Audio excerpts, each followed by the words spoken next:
يا مساء السعادة عليكم، عاملين ايه؟ عاملين ايه في السقعة دي؟ السقعة ديت او الشتاء بيحب جدا الكيكات والحاجات المخبوزات. نحب يعني نشغل الفرن على طول. فالنهارده قلت بقى ايه اما اعمل بسيسة الذرة او بسبوسة الذرة. بتبقى بدقيق الذرة وبالبرتقال. تعالوا نشوف مكوناتنا. عصرنا عندنا كام برتقانية كده وصفيناهم كويس من التفل والقشر بتاعه. وبالنسبة للقشر بشرنا قشر برتقان عشان يبقى بديل الفانيليا، وعشان تبقى مسكرة قوي زي زمان، زي البسيسة بتاعت زمان بتاعت اجدادنا وامهاتنا. هنحتاج كوبايتين كبار سكر وبيضتين، وطبعا نص معلقة خل، ونص كوباية سمنة بلدي.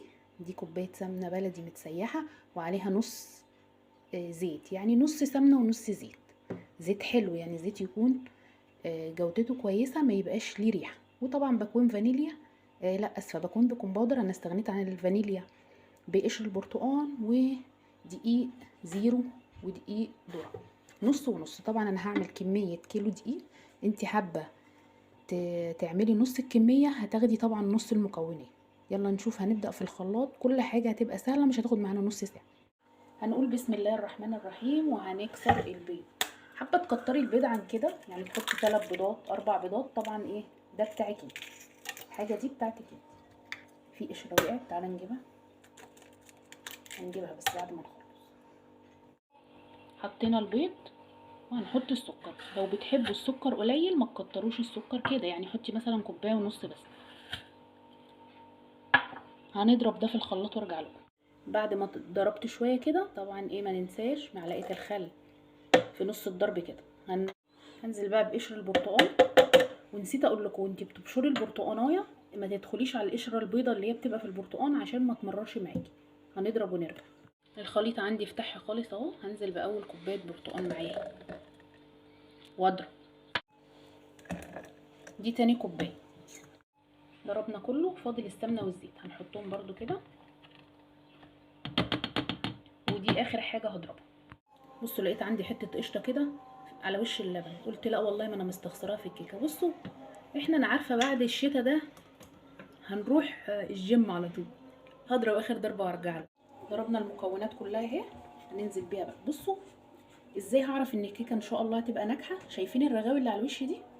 ده دليل ان هو فوم. يعني ايه فوم؟ يعني البيض والسكر اتضربوا كويس جدا، عملوا فوم كده عالي اهو. شايفين؟ بسم الله ما شاء الله. هبدا بقى احط الدقيق. هبدا بقى احط كوبايه ذره وكوبايه زيرو، بس انا نخلهم على فكره، هنخلهم تاني هنا في قلب الخليط. احط كوبايه ذره وكوبايه زيرو. حطينا الدقيق كده نقلبه عشان ما انساش احط ايه بكون البيكنج باودر.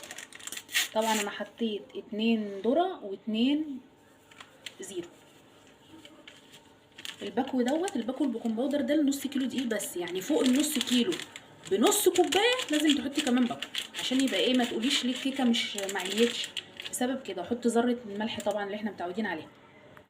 ضربنا الدقيق مع المكونات، بصوا قوام. وكمان شغلت الفرن وجبت الصينيه كده، دهنتها طبعا زيت وحطيت عليها شويه دقيق. انزل بقى ايه بالخليط بتاعي. حابه الكيكه عاليه هتعلي العجينه في قلب الصينيه. حباها كده تقسميها على ايه، على 2. عملنا بقى ايه المقدار اهو. حطيناه في الصينيه الكبيره، ده اكبر مقاس في الصواني اللي هم المدورين، وده اصغر مقاس. عملت لنا الصينيه الكبيره دي والصينيه الصغيره. تمام. عايزه اقول لكم ان هي خدت كيلو الا ربع دقيق بالظبط، زيرو على دقيق ذره. وخدت 4 كوبايات دقيق وكوبايتين سكر، وانا عارفه ان هي هتبقى مسكره جدا. وبيضتين وبشر برتقان بديل الفانيليا، وبكوين بيكنج باودر، وطبعا ذره الخل بتاعتنا الجميله. كل ده ما خدش ربع ساعه في الخلاط وحطيناه زي ما انتم شايفينه كده. وهنبدا بقى ايه، طبعا مولعين الفرن، هنحطه في الفرن نسوي وارجع لكم تاني. بصوا بقى طلعت الكيكه من الفرن ومش قادره اقول لكم جمالها وحلاوتها وطراوتها. بصوا التسويه فوق زي تحت، وريحتها اللي كلها برتقال. عايزاكم بقى تجربوا الوصفه النهارده، وكلها بمكونات في البيت وسهله وسريعه قوي، كله في الخلاط.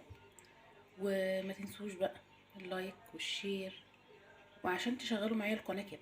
بس عملت لي بقى كوبايه شاي بلبن كده اللي هو العشق، وهنعيش. يلا بقى اشوفكم في فيديو جديد، مع السلامه.